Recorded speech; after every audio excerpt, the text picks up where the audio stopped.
자, 오늘 하나님 말씀 보겠습니다. 하나님 말씀은 우리 누가복음 19장 전체를 통해 주시는 말씀을 나눠볼 텐데, 요절 말씀으로 11절부터 13절 말씀까지만 제가 한번 읽어보도록 하겠습니다. 저희가 이 말씀을 듣고 있을 때 비유를 더하여 말씀하시니 이는 자기가 예루살렘에 가까이 오셨고 저희는 하나님의 나라가 당장에 나타날 줄로 생각함이로라.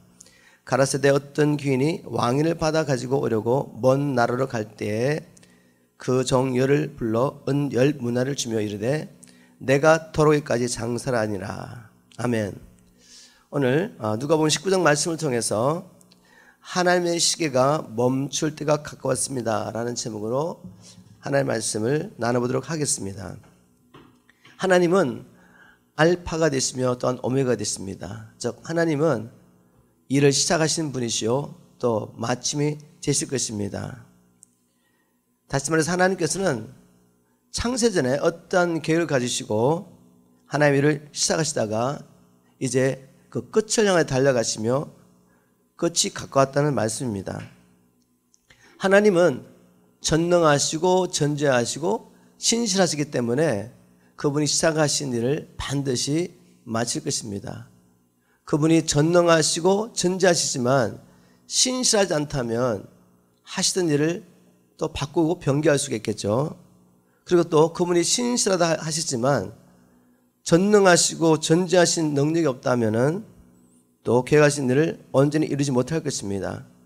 그러나 하나님은 전능하시고 전지하실 뿐만 아니라 또한 신실하시기 때문에 그분이 계획하시고 이루가신 일을 반드시 이루실 것입니다. 우리가 무슨 일을 하든지 하나님이 계획하신 일과 관계없는 일을 우리가 한다면 그 일에 우리가 아무리 많은 공을 쌓고 또 사람들이 보기에 우리의 업적이 우리가 이루는 일이 아무리 아름답게 보인다 할지라도 결국 그 일은 무너지게 될 것입니다. 이제 하나님의 시계가 멈출 때가 다 되었습니다. 하나님의 시간표가 끝이 나면, 즉 하나님의 시계가 멈추게 되면 이제 우리가 더 일할 수 없게 됩니다. 하나님의 시계가 멈추게 되면 우리가 평생 일한 것을 가지고 하나님 앞에 가서 각 사람이 하나님께 직접 고백하게 될 것입니다.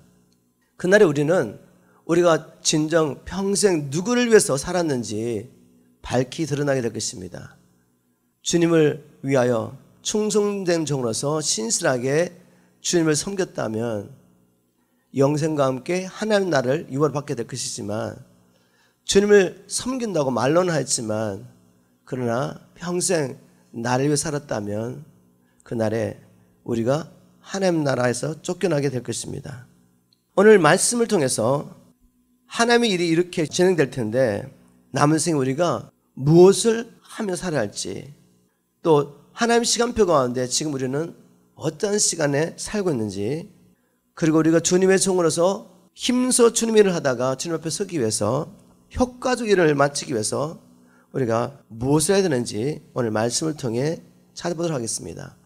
누가복음 19장의 첫 번째 나오는 사건은 바로 삭개오가 예수님을 만나는 사건이죠.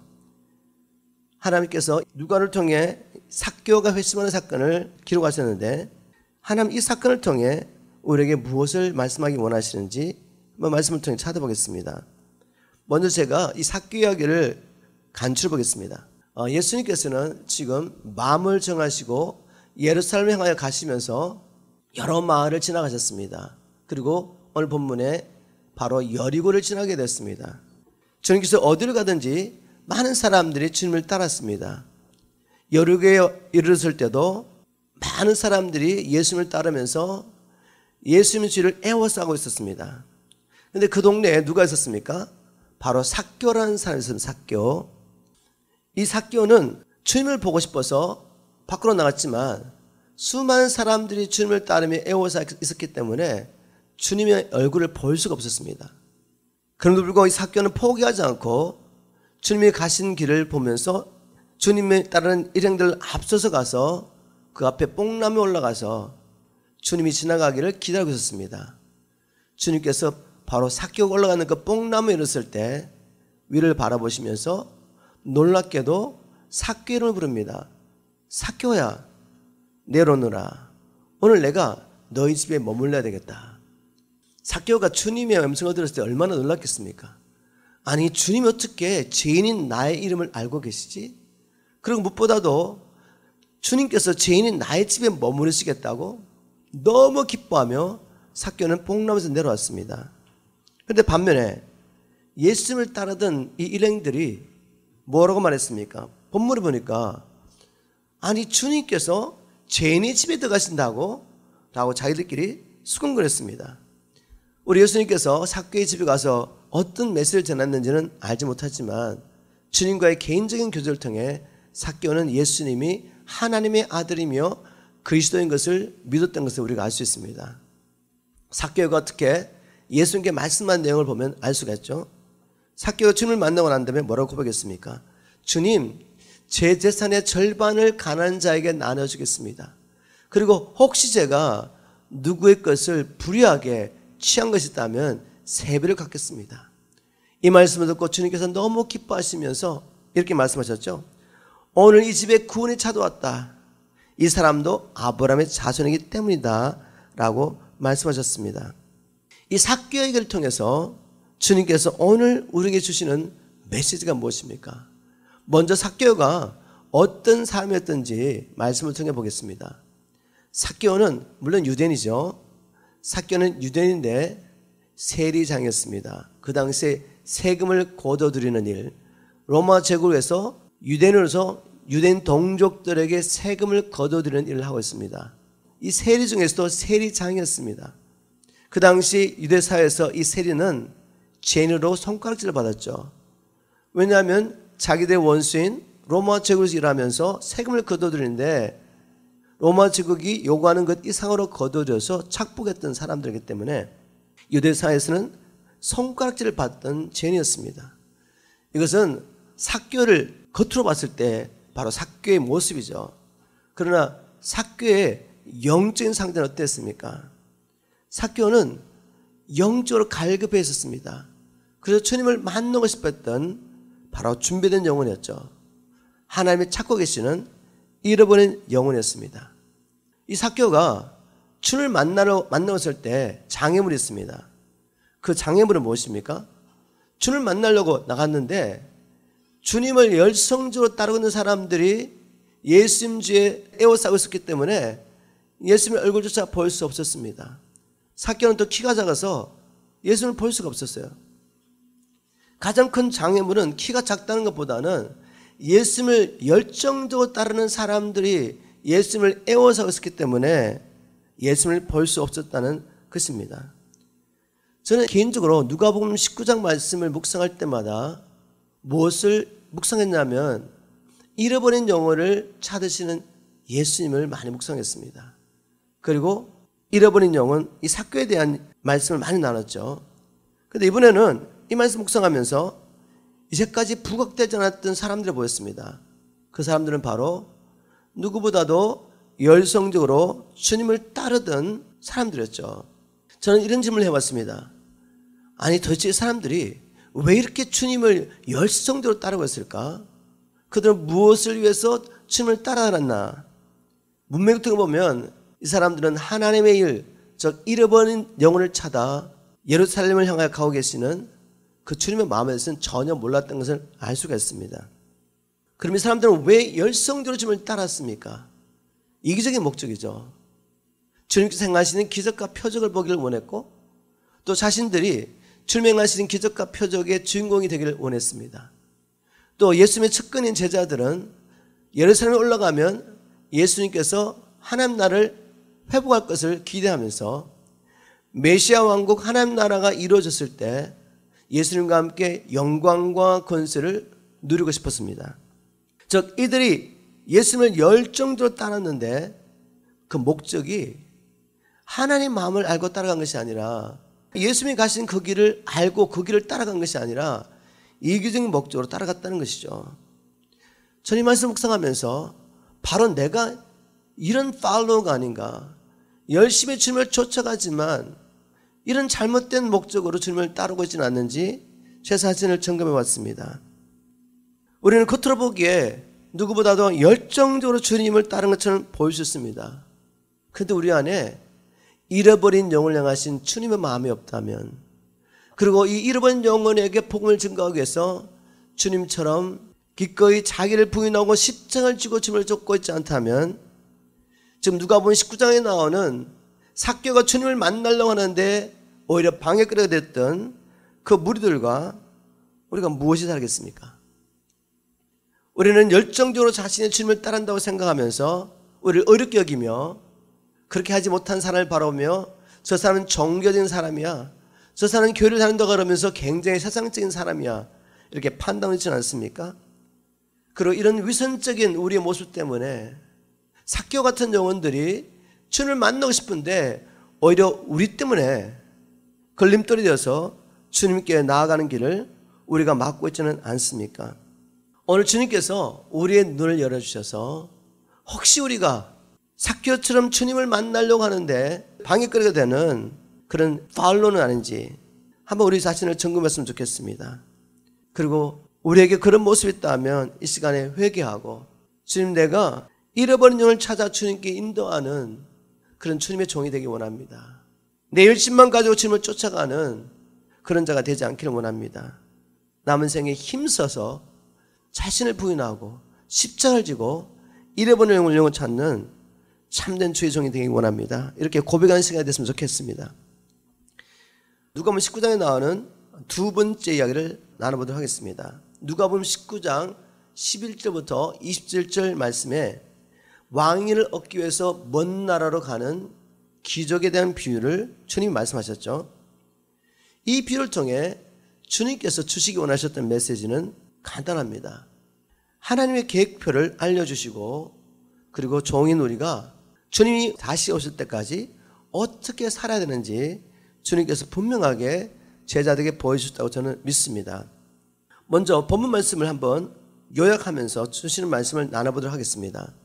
예수님께서 예루살렘을 향하여 가까이 가고 계시는데, 주님 보시기에 제자들은 하나님의 계획을 알지 못하고 있어요. 주님께서는 몇 번이나 반복해서 내가 예루살렘 올라가면 정교 지도자의 권한을 받고 죽어야 되지만 3일 만에 부활할 것이다, 이런 말씀을 반복해서 하셨습니다. 그런데 제자들의 귀에는 이게 들리지가 않습니다. 똑같은 말씀을 반복해서 말하는데 예루살렘에 올라가면 예수님이 권을 받고 죽으십니다. 물론 3일 만에 부활하셨지만, 근데 제자는 어떤 마음을 갖고 있죠? 어떻게 생각하겠습니까? 하나님의 계획을 오해하고 있습니다. 예수님이 예루살렘에 가시면 선지자들이 예언하던 그 하나님 나라가 회복되고 메시아 왕국이 회복되고 우리 이스라엘 민족이 메시아와 함께 열방을 다스릴 것이다, 이렇게 생각하고 있습니다.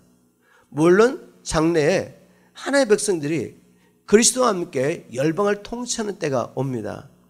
그러나 하나님의 시간표로 보면 2000년 전 그 당시에는 예수님이 고난받는 종으로 오셔서 권을 받고 죽으셔야 되는 것입니다. 우리 죄를 위해서 죽으시고 부활하시고 성천하시는 그런 시간인 거죠. 근데 제자들이 그것을 알지 못했다는 것입니다. 왜 그렇습니까? 이들이 분명히 하나님의 말씀을 알고 있긴 알고 있는데 그 하나님의 말씀 가운데 자기가 원하는 말씀만을 붙잡고 있기 때문에 다른 말씀을 아무리 반복해서 들려줘도 들리지 않는 것이죠. 우리도 똑같은 오류를 범할 수 있다는 것을 우리는 알고 있습니다.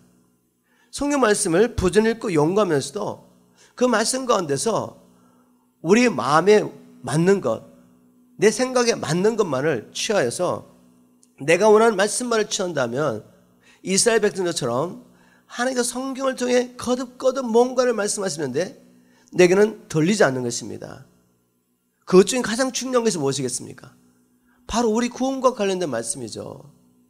물론 성경에는 우리가 오직 예수 그리스도를 믿음으로 말미암아 구원을 얻는다, 우리 행위로 말미암은 것이 아니다, 우리의 행위로는 아무도 주님 앞에 하나님 앞에 의롭다함을 받을 수가 없기 때문에 결국 죄인으로서 심판을 받을 수밖에 없다는 것이 성경의 말씀입니다. 그런데 성경에서는 그것만 말씀하겠습니까? 오히려 성경에서는 마지막 날 우리가 주님 앞에 섰을 때 다 심판을 받게 될 텐데 각자가 행한 일을 따라 심판을 받으며 누가 구원을 받고 누가 영생을 얻고 누가 하나님의 나라에 들어간다는 그 기준을 우리 주님께서 뭐라고 말씀하고 계십니까? 우리 주님께서 믿음을 언급하신 것이 아니라 너희가 나를 믿음으로 어떻게 살았느냐, 어떻게 살았냐를 물으시죠. 즉 마지막 날 누가 구원을 받느냐, 누가 영생을 얻느냐, 누가 하나님 나라에 들어갈 것이냐 하는 기준은 우리의 살아있는 믿음의 확실한 증거로서 행위를 물으신다는 것입니다. 그런 말씀이 성경에 반복해서 기록되어 있습니다. 우리 주님이 뭐라고 말씀하셨죠? 마태복음 7장 21절에 나를 불러 주여 주 하는 자마다 다 천국에 들어갈 것이 아니라 오직 내 아버지의 뜻대로 행하는 자라야 들어가리라. 주님 분명히 말씀하셨죠? 하나님 나라에 들어가는 기준, 아버지의 뜻대로 행하는 자만 들어갈 수 있다. 요한복음 5장 29절 말씀을 통해서 부활의 때 누가 생명 얻게 부활하며 누가 심판을 받게 부활하느냐, 기준이 무엇입니까? 선을 행한 자는 생명의 부활로, 악한 일을 행한 자는 심판의 부활로 나으리라고 주님 분명히 말씀하지 않았습니까? 성경의 마지막 책인 요한계시록에서 주님께서 아시아에 있는 7교회에게 편지를 쓰십니다. 그때는 핍박과 환난과 미혹과 유혹이 지금도 마찬가지지만 창궐할 때입니다. 우리 주님께서는 교회를 사랑하시며 자기가 핏값을 주고 사신 그 교회를 이 세상의 유혹과 핍박과 이 환난 가운데 지키고 그들이 마지막 때 주님 앞에 설 수 있도록 바로 요한계시록을 기록하셨습니다. 그리고 교회마다 거듭거듭 뭐라고 말씀하셨습니까? 이기는 자가 되라고, 믿는 자들에게 회개하고 성령을 받고 거듭나 하나님의 자녀가 된 교회에게 주님은 이기는 자가 되라고 말씀하십니다. 이기는 자만이 생명나무의 씨가를 먹을 것이다. 이기는 자만이 둘째 사망의 해를 받지 않을 것이다. 이기는 자만이 흰옷을 입고 나와 함께 다닐 것이고 그 이름이 생명책에서 허리지 않을 것이다. 우리 주님께서 거듭거듭 이기라고 말씀하십니다. 자, 성경이 뭐라고 말씀하겠습니까? 우리가 영생을 얻기 위해서, 구원을 얻기 위해서, 하나님 나라에 들어가기 위해서 살아있는 믿음을 가져야 되는데 그 살아있는 믿음의 증거로서 우리가 어떻게 사느냐를 묻고 있는 것입니다. 하나님의 말씀대로 우리는 분명히 이 하나님의 말씀에 따라 심판을 받고 영생을 얻을 자와 그리고 영번을 받을 자가 나뉠 것입니다.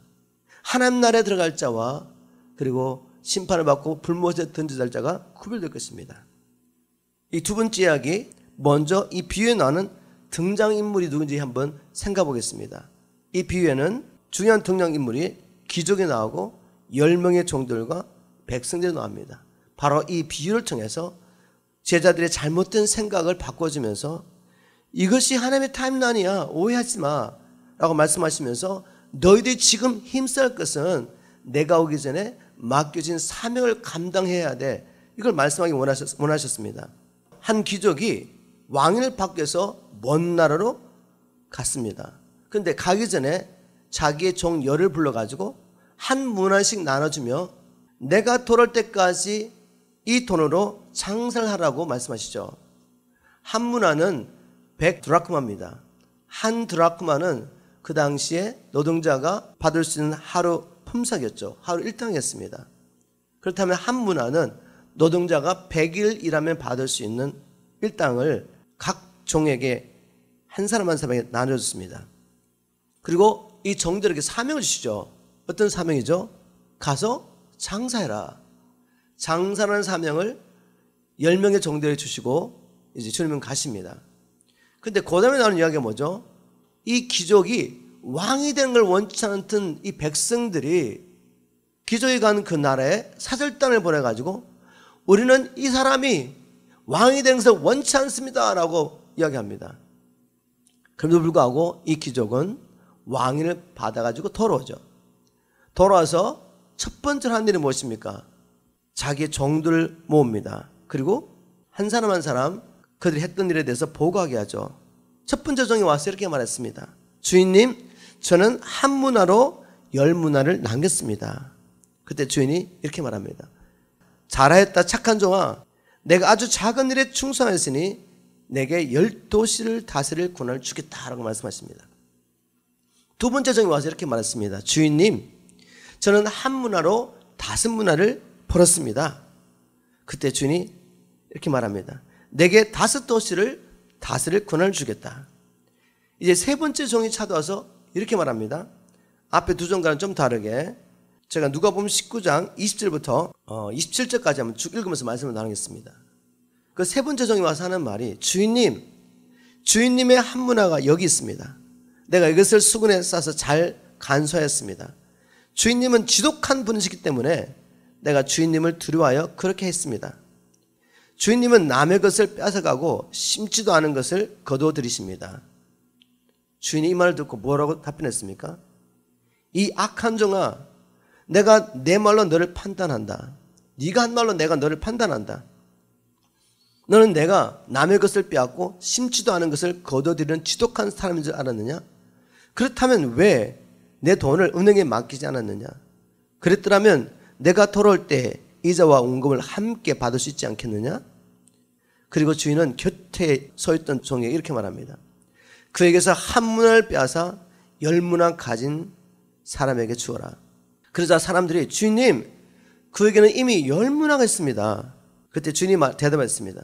내가 너에게 말하지만 누구든지 있는 사람은 다 받을 것이고 없는 사람은 있는 것마저 빼앗길 것이다 라고 말했습니다.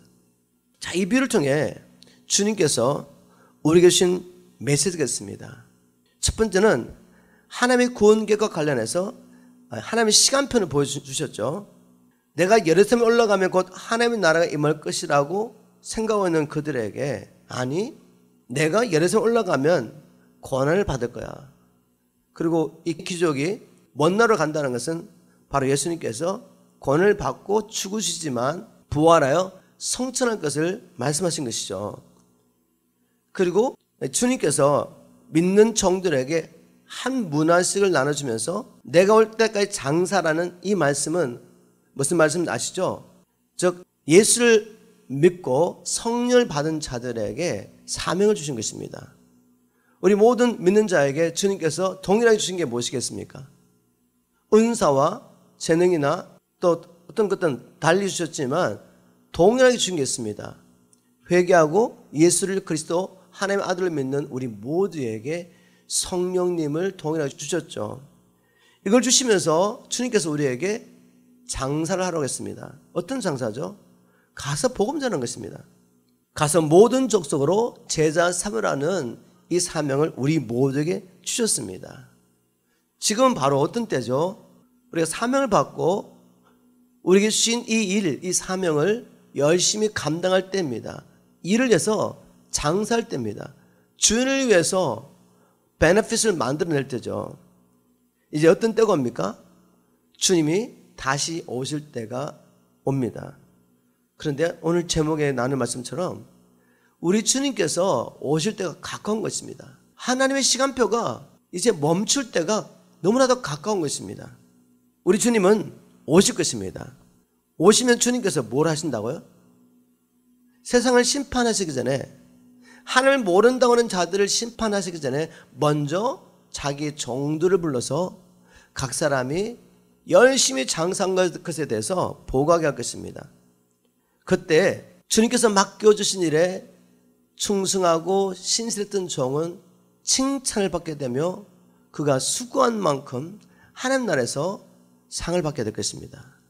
그러나 하나님의 부름을 받고 가서 복음 전하는 사명, 가서 장사라는 이 사명을 받고도 주인의 말에 순종하지 않고 자기 뜻대로 사는 종들은 그가 받았던 것까지, 하나님께서 은혜로 주셨던 것까지, 아들의 생명과 성령까지 다 빼앗기고 결국은 밖으로 쫓겨나가지고 이를 가게 될 것입니다.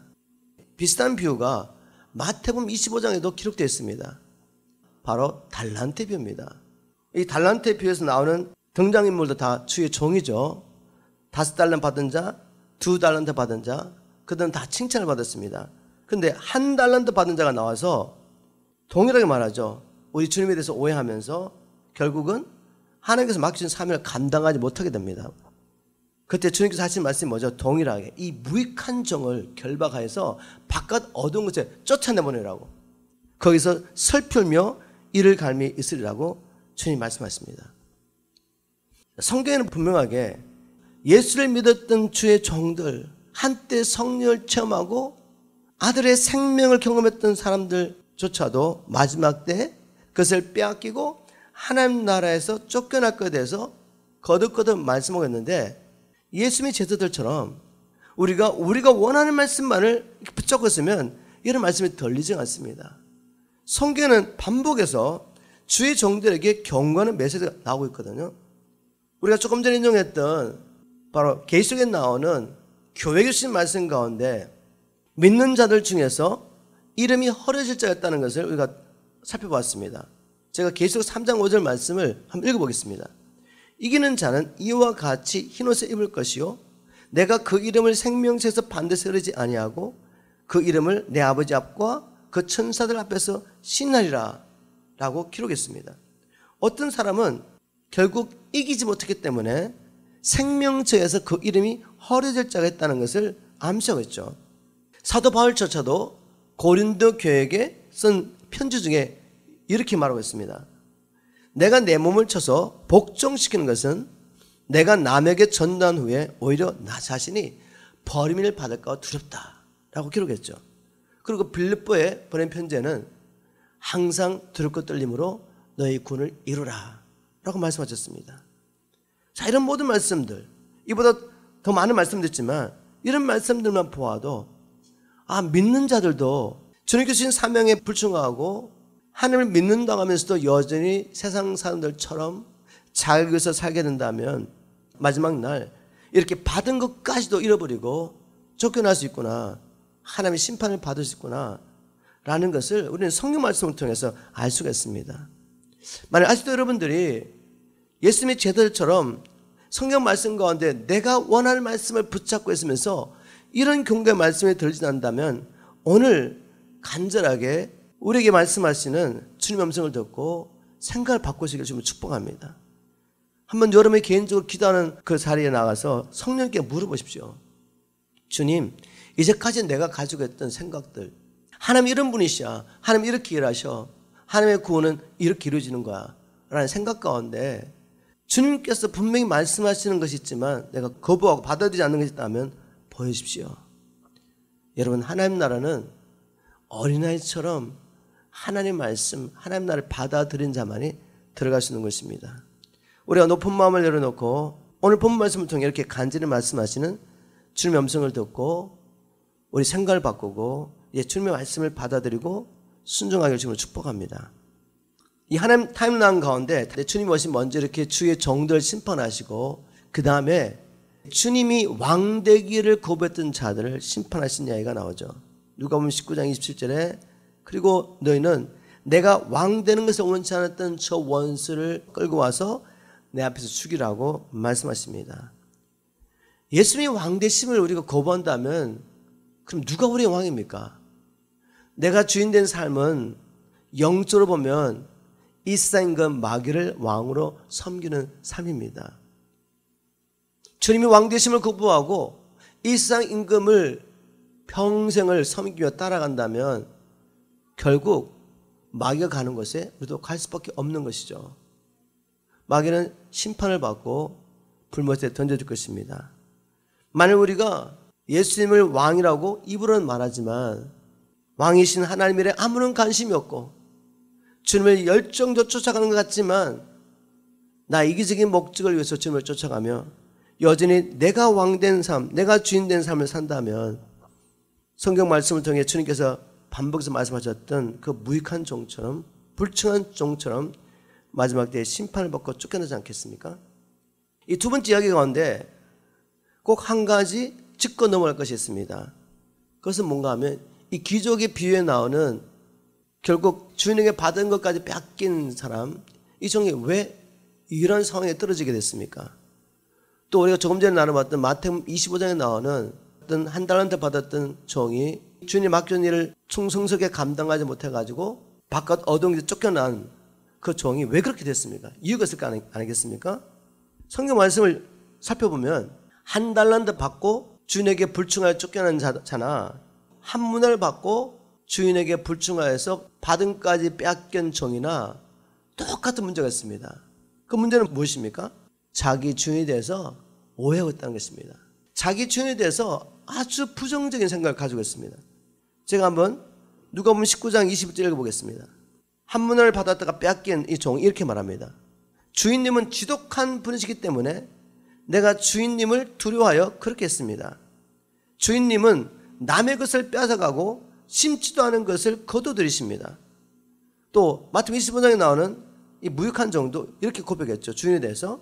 마태복음 25장 24절 25절 제가 현대어 성경을 보겠습니다.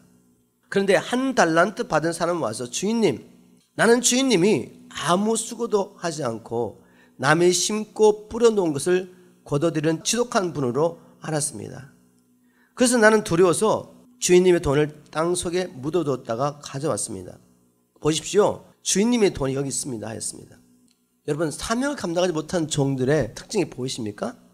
이들은 마귀에 속아서 자기 주인을 오해하고 있습니다. 주인에 대해서 굉장히 부정적인 생각을 가지고 있습니다. 오늘날도 주신 사명을 기쁨으로 감당하지 못하는 사람들의 특징이 동일하지 않겠습니까? 어떤 사람은 하나님을 마치 자기 욕심을 채우기 위해서 무거운 짐을 지우고 부려먹는 폭군으로 오해하고 있습니다.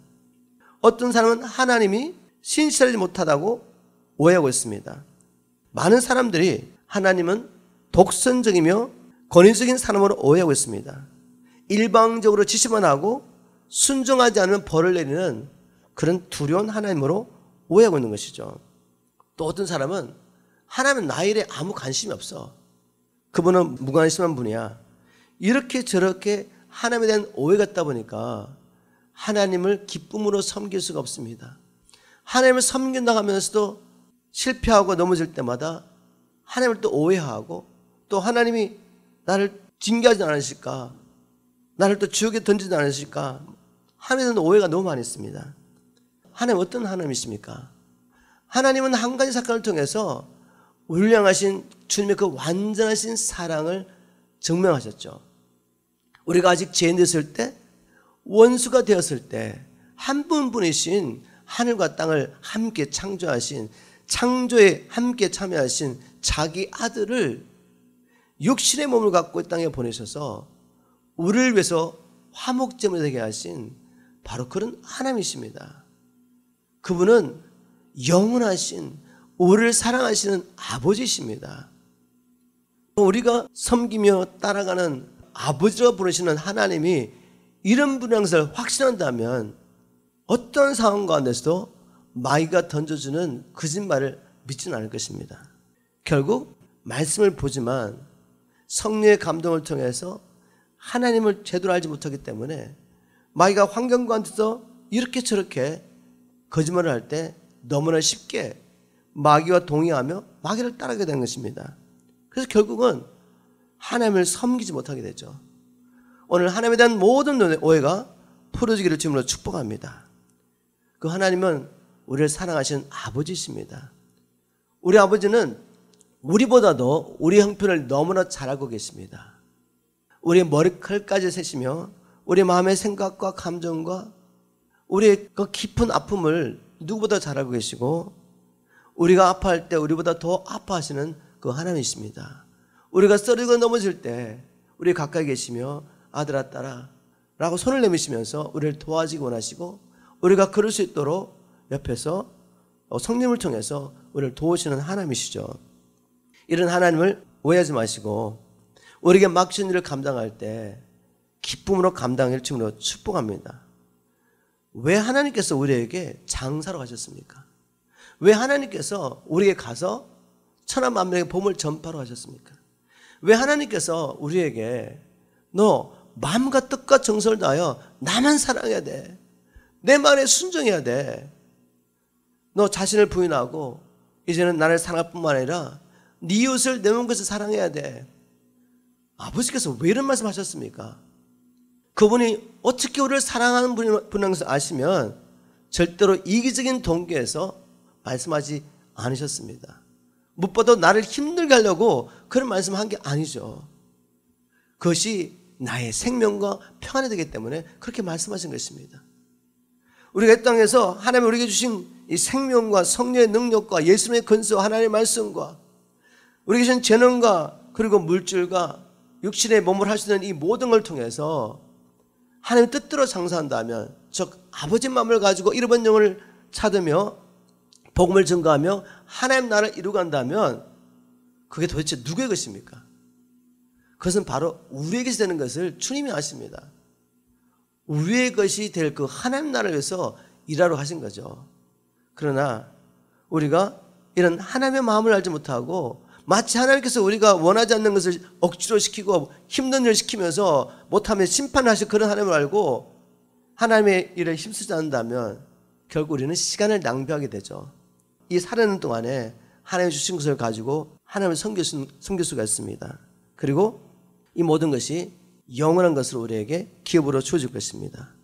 이제 마지막 세 번째 나오는 이야기를 하고 마치려고 합니다. 세 번째 이야기가 무엇입니까?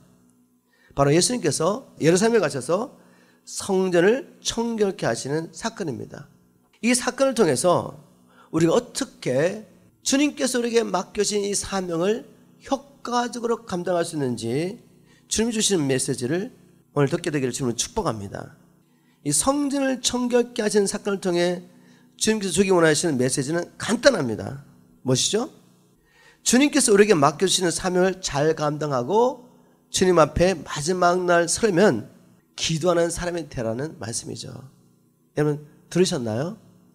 우리에게 맡겨진 사명을 어떻게 효과적으로 감당할 수 있습니까? 시간은 정해져 있고 그 시간은 이제 점점점 가까워지는데 우리가 이 땅에 사는 동안에 한 그 일이 영원히 남게 될 텐데 영원한 결과를 가져오게 될 텐데 그럼 우리가 어떻게 효과적으로 선하고 충성된 청직이 신실한 종이 되어서 효과적으로 일할 수 있습니까?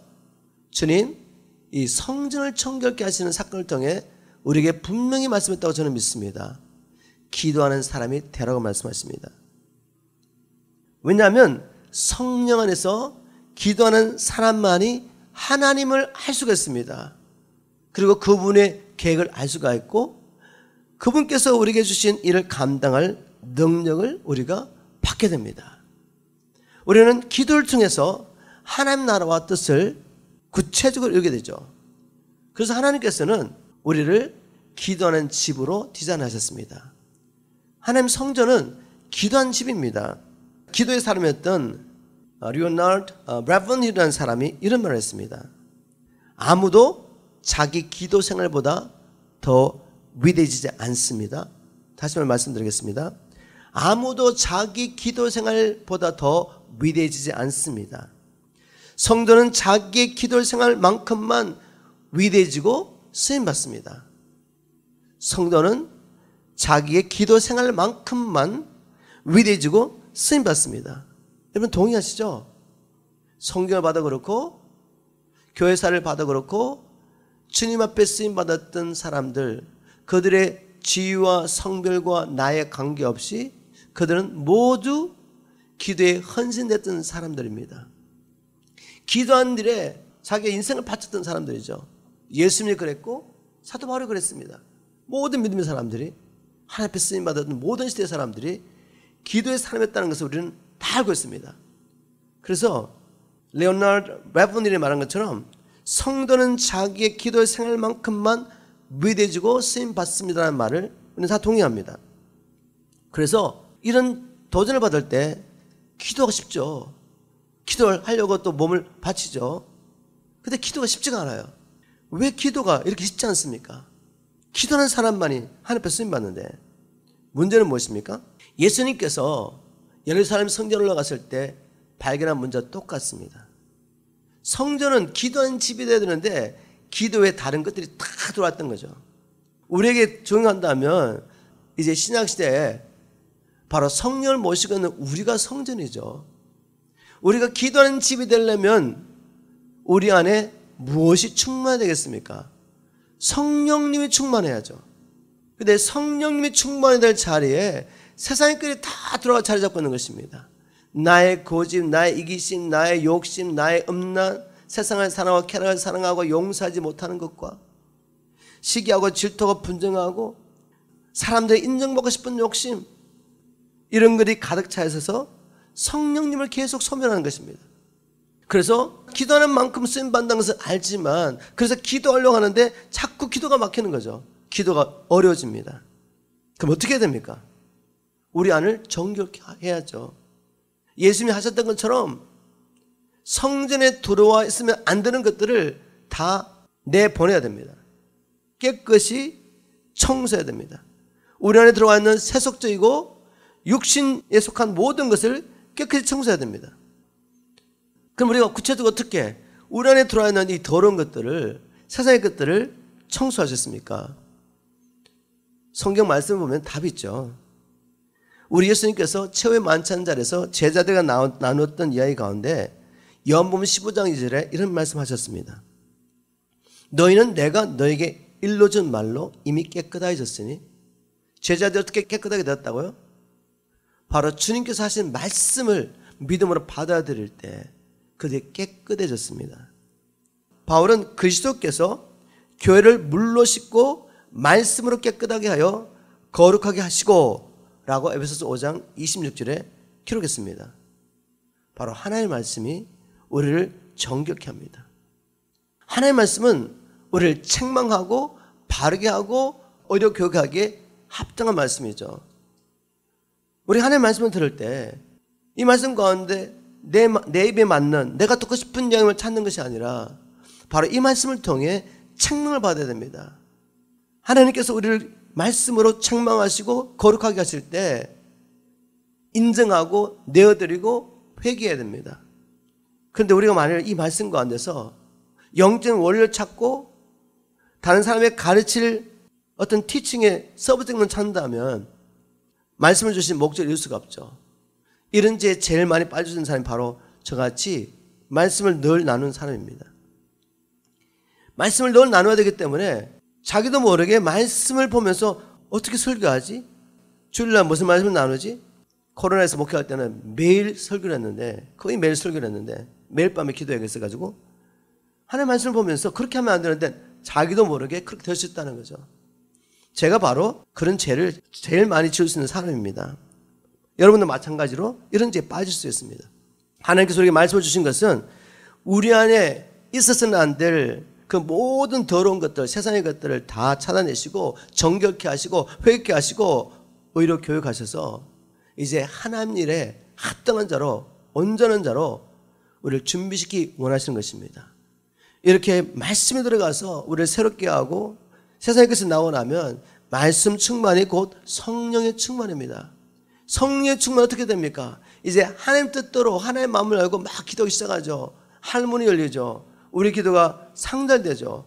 그리고 주님께서도 천사를 통해 우리가 입을 벌려 주의 뜻대로 주님과 동의하며 선포했던 이 말씀을 통해 역사하기 시작하십니다. 저 기동력을 받기 시작하는 거죠. 그래서 하나님 나라와 뜻이 우리를 통해 이루어지게 됩니다. 우리에게 맡긴 사명을 감당하며 주님 앞에 열매 맺는 삶을 살게 되는 것입니다. 이제 말씀 뵙겠습니다. 오늘날 세상에 나타나고 있는 여러 가지 징들을 보면 주님의 시간표가 마칠 때가 가까웠다는 것, 우리 주님이 오실 때가 가까웠다는 것을 우리 모두가 알고 있습니다. 오늘 말씀을 통해 주님이 오시면 첫 번째 우리를 부르실 것입니다.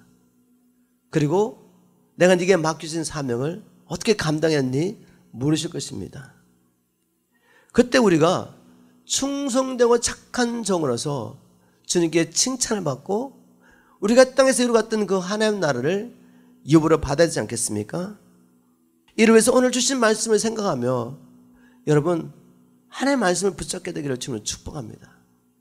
무엇보다도 내가 주님을 쫓아간다고 열심히 쫓아가면서 나는 어떠한 목적을 가지고 주님을 쫓아갔는지 우리 자신을 한번 살펴보시기를 주님을 축복합니다. 내가 내는 이 열심 때문에 오히려 내 주위에 삭개오, 주님을 만나기 원하고 주님을 간절히 찾는 잃어버린 영혼이 걸림돌은 되지 않았는지 우리 자신을 살펴봐야 합니다. 우리가 무엇보다도 이제 주님의 마음을 가지고 열심을 내되 주님의 뜻을 이루는 일에 열심 내셔야 됩니다. 자기를 부인하고 십자가를 지고 이 복음을 전하는 일에 우리가 주님과 함께 동행할 줄 믿습니다. 이렇게 우리가 주님의 마음을 가지고 주의 뜻대로 열심을 낸다면, 그리고 이를 위해서 우리가 무엇보다도 깨어서 기도하고 주님의 말씀하실 때, 말씀을 통해 또 환경을 통해 우리에게 말씀하실 때 그 주님의 손에 우리를 맡겨드리고 주님을 쫓아간다면 하나님은 우리를 통해서 계획하신 모든 일을 이루시고 영광을 받을 줄 믿습니다. 누가복음 21장 34절부터 36절을 통해 주신 말씀을 읽고 오늘 말씀을 마치려고 합니다. 너희는 조심하라. 그렇지 않으면 방탕하고 술 취하고 인생살이 걱정하다가 마음이 둔해져서 뜻밖의 그날이 너에게 득과 같이 덮칠 것이다. 그날은 지구상에 있는 모든 사람에게 이를 것이다. 그러므로 너희는 앞으로 일어날 이 모든 일을 겪지 않고 또 아니면 피하고 내 앞에 설 수 있도록 언제나 정신을 차리고 기도하여라 라고 말씀하셨습니다. 우리 모두 마지막 날 주님 앞에 설 수 있도록 깨어 기도하며 우리에게 맡기신 사명, 잃어버린 영혼을 찾아 구원하는 사명을 감당하는 일에 더욱 힘쓰는 저와 여러분 되기를 주님으로 축복합니다.